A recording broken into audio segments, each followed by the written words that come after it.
Hello dear friends, कैसे हैं आप सब। टुडे आज का जो क्लास है ये हम लोगों का क्लास 7 का चैप्टर 1 है हिस्ट्री का। तो हम लोग ज्योग्राफी कंप्लीट कर चुके हैं। क्लास 6 का ज्योग्राफी हिस्ट्री कंप्लीट हो चुका है, 8 का ज्योग्राफी कंप्लीट हो चुका है और सिविक्स से हम लोग जो है स्टार्ट किए हुए हैं।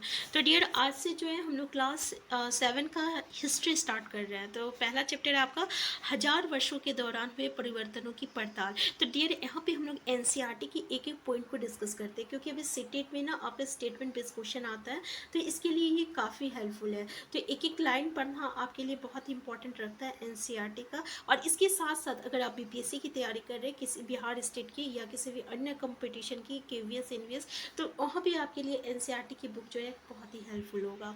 तो स्टार्ट करते हैं हम लोग डियर आज का क्लास। तो देखिए यहाँ पे मानचित्र एक के बारे में, मानचित्र एक है। तो इसमें ये दिखा है ना कि ये 12वीं सदी में आपका भूगोल वेत्ता जिसका नाम है अल इत्सी, तो ये जो है बनाया है। और ये दुनिया के जो है सबसे बड़ा हिस्सा, नक्शे का सबसे बड़ा हिस्सा है, और जो कि एक भारतीय उपमहाद्वीप को की भूमि और उसको समुद्र तक जो है दर्शाता है। तो डियर ये जो है आपका अरब भूगोल वर्ता है, ठीक है, जो कि 1154 में बनाया है ये मानचित्र। और ये जो मानचित्र है ना, ये आपका दुनिया का सबसे बड़े मानचित्र का एक हिस्सा है, ठीक है, जो कि आपके भारतीय उपमहाद्वीप को दर्शाता है। और ये जो मानचित्र दो है, देख सकते हैं, ये जो है एक फ्रांसिस मानचित्रकार जो कि 1720 में बनाया है। तो दोनों नक्शे जो है एक ही इलाके में, लेकिन दोनों नक्शे में बहुत अंतर है, ठीक है। तो अंतर क्या है ये कि अल इत्सी का जो नक्शा है उसमें दक्षिण भारत उस जगह है जहां आज हम लोग उत्तर भारत को ढूंढते हैं, और श्रीलंका का द्वीप जो है ऊपर की तरफ है। तो क्लियर है, ये आपका अल इत्सी के नक्शे में बताया जा रहा है। जगहों के नाम जो है ये अरबी में दिया हुआ है। किस में दिया हुआ है? अरबी में दिया हुआ है, ठीक है। तो यहाँ पे उनमें कुछ जाने पहचाने नाम भी है, जैसे कि हम लोग उत्तर प्रदेश का कन्नौज की बात करें तो ये जो है आपका दिया हुआ है। मानचित्र एक का बात कर रहा, और मानचित्र दो जो है ना, ये पहले मानचित्र के बनाने के लगभग कितना साल बाद हुआ है? 600 साल बाद बनाया गया है।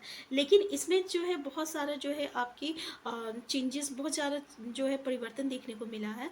जैसे कि सूचनाएं काफ़ी बदल गई है, ठीक है। ये नक्शा जो है हमें ज़्यादा परिचित लगेगा, मतलब अभी के समय जैसे हम लोग जानेंगे तो ये नक्शा जो है हम लोगों को ज़्यादा जो रहता है परिचित लगेगा, जिससे कि उसमें विशेषकर तटीय इलाकों की बारीक ब्यौरे देखकर आश्चर्य होता है। यूरोप के नाविक तथा व्यापारी अपने समुद्र की यात्रा जो है ना इसी नक्शे को देखकर करता है। तो देखिए ये लाइन इंपॉर्टेंट है कि यूरोप के जो व्यापारी है और नाविक किस समुद्र की यात्रा जो करते हैं, ये आपका मानचित्र 2 का नक्शा का इस्तेमाल करता है, ठीक है। जो क्लियर है ना यहाँ पे देखिए मानचित्र 18वीं सदी के आरंभ में गियोलाम दा लिस्ले के एटलस न्यू के अनुसार ये उपमहाद्वीप है। तो इसका नाम देख लीजिए, गियोलाम दा लिस्ले के एटलस न्यूवो के अनुसार जो है ये मानचित्र 2 है, और ये उपमहाद्वीप जो है बनाया गया है, ठीक है। तो इसी के आधार पर जो है नाविक और जो समुद्र यात्री जो है ना वो यात्रा इसी नक्शे का इस्तेमाल करते हैं। लेकिन अब भीतरी इलाकों पर नज़र डालें, क्या इनमें भी उतने ही ब्यौरे हैं जितने समुद्र तट वाले हिस्से में? देखिए ये जो चीज़ है ना, ये एनसीईआरटी में जब भी आपको मिले तो उसको आप अच्छे से पढ़ लीजिएगा। तो गंगा के मार्ग को देखिए, इसे किस तरह से दर्शाया गया है। इस मानचित्र में तटीय और भीतरी इलाकों के बीच ब्यौरों और बारीकी का जो अंतर है, आपके ख्याल में उसका क्या कारण है? देखिए इतना ही महत्वपूर्ण एक और बात यह है कि दूसरे युग तक मानचित्र अंकन का विज्ञान भी बहुत बदल गया है।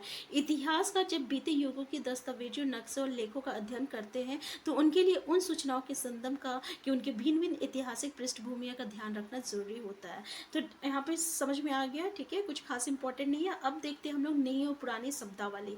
तो डियर यहाँ तक हम आपको ये बताएं कि मानचित्र 1 और मानचित्र 2 के बारे में। तो मानचित्र 2 आपके किस लिए इस्तेमाल किया जाता है, और किसके द्वारा मानचित्र 2 बनाया गया है, और मानचित्र 1 किसके द्वारा बनाया गया है, और कब बनाया गया है, और दोनों के अंतराल में कितना साल का डिफरेंस है, ठीक है। देखिए अब नई और पुरानी शब्दावली। अगर समय के साथ साथ सूचनाओं की संदर्भ बदलते हैं तो भाषा और अर्थ भी जो रहता है वो बदल जाता है। तो ऐतिहासिक अभिलेख कई तरह की भाषाओं में जो है मिलता है, और ये भाषाएं जो रहता है ना समय के साथ साथ जो रहता है चेंज हो जाता है। जैसे कि उदाहरण के लिए अगर हम लोग बात करें तो मध्य युग की जो फारसी है आधुनिक फारसी से जो है ये अलग है, यानी मध्य युग में जो फारसी था वो आधुनिक युग का जो फारसी है ना उससे, उस भाषा से अलग है। तो ये भिन्नता सिर्फ व्याकरण में नहीं है बल्कि शब्द भंडार में भी में ही नहीं आई है, लेकिन इसका अर्थ भी बदल गया है। मतलब कि केवल व्याकरण में और शब्द में ही नहीं देखने को मिला है बल्कि उसका अर्थ भी जो है बदल गया है। अगर हम लोग उदाहरण के लिए जैसे ले लेते हैं हिंदुस्तान, ठीक है, तो आधुनिक राष्ट्र जो है अभी हम लोग भारत के नाम से जानते हैं। तो 13वीं सदी में जब फारसी की इतिहास जो है, इनका नाम है आपका मिन्हाज ए सिराज, ये जो है हिंदुस्तान शब्द का प्रयोग किए थे। कब? तो 13वीं सदी में। और उस समय इसका मतलब क्या था, तो जब पंजाब हरियाणा और गंगा यमुना के बीच में जो जगह था ना उसके लिए ये हिंदुस्तान शब्द का इस्तेमाल किया था। क्लियर है ना? तो ये जो मिन्हाज ए सिराज जो है ना ये हिंदुस्तान शब्द का प्रयोग 13वीं सदी में किया था और ये जो फारसी शब्द में है, ठीक है, और ये किसके लिए किया था, तो जो पंजाब हरियाणा और गंगा यमुना के बीच में जो जगह है ना उसके लिए, उन इलाकों के लिए किया था। ठीक है, तो उसने इस शब्द का राजनीतिक अर्थ में उन इलाकों का इस्तेमाल किया जो दिल्ली के सुल्तान के अधिकार क्षेत्र में आते थे। देखिए, अगर हम लोग बात करें राजनीतिक अर्थ क्या है इसका, तो डियर अगर हम लोग इस शब्द का मतलब हिंदुस्तान शब्द का अगर राजनीतिक अर्थ निकालते हैं, ठीक है, हिंदुस्तान शब्द का राजनीतिक अर्थ निकालते हैं, ठीक है, तो इसका मतलब क्या हुआ कि जो दिल्ली के सुल्तान के अधिकार क्षेत्र में जितना आपका क्षेत्र आता है, ठीक है, अधिकार क्षेत्र में, तो उसके लिए ये जो है हिंदुस्तान शब्द का प्रयोग किया गया है। देखिए, सल्तनत के प्रसार के साथ साथ इस शब्द के अंतर्गत आने वाले क्षेत्र भी बढ़ते गए, लेकिन हिंदुस्तान शब्द में दक्षिण भारत का समावेश कभी नहीं हुआ। ठीक है, इसके विपरीत 16वीं सदी के आरंभ में बाबर ने हिंदुस्तान शब्द का प्रयोग किया। अब देखिए 16वीं सदी का बात कर रहा हूँ, उसमें 13वीं सदी का बात किया था, अब बात कर रहा है 16वीं सदी में जब आपका बाबर जब हिंदुस्तान शब्द का प्रयोग किया तो इसका मतलब क्या हुआ कि इस उपमहाद्वीप के भूगोल, पशु और पक्षियों और यहाँ के निवासियों की संस्कृति का वर्णन करने के लिए किया है। क्लियर? ये याद रखिएगा कि बाबर किसके लिए किया है, तो इस उपमहाद्वीप के भूगोल, पशु पक्षी और यहाँ के निवासी का जो संस्कृति है ना उसका वर्णन के लिए ये हिंदुस्तान शब्द का प्रयोग किया है। क्लियर है? 14वीं सदी के कवि अमीर खुसरो द्वारा प्रयुक्त शब्द हिंद के ही कुछ कुछ समान था। ठीक है, और ये जो प्रयोग किया है वो आपको 14वीं सदी में जो अमीर खुसरो है, कवि है, ये जो शब्द यूज़ किए हैं हिंद, तो उसी के समान है। मगर जहाँ भारत को एक भौगोलिक और सांस्कृतिक सत्य के रूप में पहचाना जा रहा था वहाँ हिंदुस्तान शब्द से राजनीतिक और राष्ट्रीय अर्थ नहीं जुड़े थे जो आज हम जोड़ते हैं। ठीक है ना? तो भारत का जो भौगोलिक और सांस्कृतिक सत्य को के रूप में पहचाना जा रहा था, तो वहाँ पे जो हिंदुस्तान शब्द से राजनीतिक और राष्ट्रीय अर्थ जो है जोड़ा गया था वो आज भी मतलब नहीं जुड़े थे। ठीक है ना? अब यहाँ पे देखिए, किसी भी शब्द का प्रयोग करने में इतिहासकारों को बहुत सावधान रहना चाहिए क्योंकि अतीत में उन शब्दों के कुछ अलग ही अर्थ थे। अब देखिए क्या बोल रहा है कि इतिहासकार को अगर वो कोई शब्द का प्रयोग कर रहा है तो उसके लिए उसको सावधानी रखनी चाहिए क्योंकि अतीत में जो है उस शब्द का जो है इस मतलब अलग अलग अर्थ निकलता है।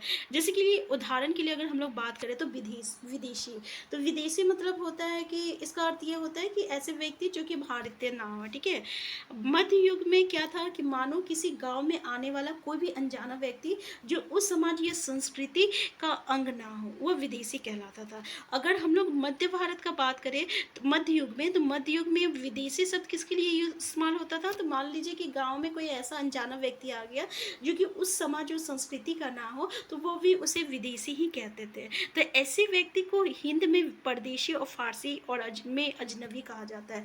तो देखिए, ऐसे व्यक्ति को हिंदी में हम लोग परदेशी कहते हैं और फारसी में अजनबी कहते हैं। तो इसलिए किसी नगरवासी के लिए वनवासी विदेशी होता था, किंतु एक ही गांव में रहने वाले दो किसान अलग अलग धार्मिक या जाति परंपराओं से जुड़े होने पर भी एक दूसरे के लिए विदेशी नहीं होते थे। क्लियर है यहाँ पे? नेक्स्ट पॉइंट है हम लोग का इतिहासकार और उनके स्रोत। तो डियर आज का क्लास हम लोग इतना ही रखते हैं क्योंकि एनसीईआरटी के एक एक पॉइंट को जो है हम लोग यहाँ पे डिस्कस कर रहे हैं, तो इसलिए एक ही क्लास में हर चीज़ डिस्कस करना पॉसिबल नहीं है। तो हम फिर मिलते हैं नेक्स्ट क्लास में, तब तक के लिए आप स्वस्थ रहिए, खुश रहिए, अपना ख्याल रखिए।